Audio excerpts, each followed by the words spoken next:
C'est devant un parterre de délégués présents au 21e Forum économique mondial sur l'Afrique que les responsables de ces structures ont ouvert les débats sur le rôle de notre continent dans les nouvelles réalités de la planète.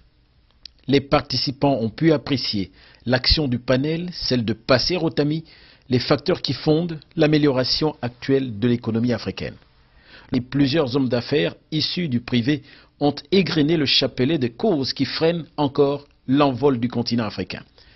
Les mouvements de protestation observés à travers le monde arabe et l'Afrique du Nord ont pour conséquence le recul de ces États devant l'avancée enregistrée des années durant. Autre cause à juguler absolument, l'insécurité alimentaire. La sécurité dans ce domaine n'est plus assurée. Pour certains, l'espace cultivable est désormais réduit. L'urbanisation critique des villes détruit les hectares cultivables. Comme si cela ne suffit pas, les biocarburants utilisent 50% du maïs destiné à l'alimentation. Le sucre également connaît la même crise.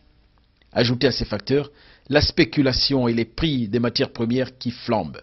Unanimement, les participants à ce forum proposent aux leaders du continent de prendre une décision politique. Décision de freiner ou interdire la production des biocarburants. L'Afrique du Sud, admise dans le giron des pays émergents, a été chargée de traduire cette préoccupation aux pays du G20. Sa présence dans le bloc des pays émergents est un atout, dit le panel. Elle va faciliter un certain nombre d'initiatives et de décisions au profit des États du continent. Le forum appelle à accentuer la formation. Quant à l'énergie à la base du développement, elle doit tenir compte de la situation au Japon. Le développement du nucléaire est indispensable certes, mais l'accident du Japon donne à réfléchir.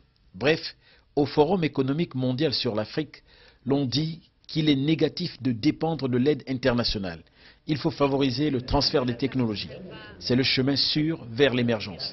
Asseoir une stabilité politique et se protéger de la spéculation. Mettre enfin l'accent sur la création d'emplois et l'amélioration de la santé.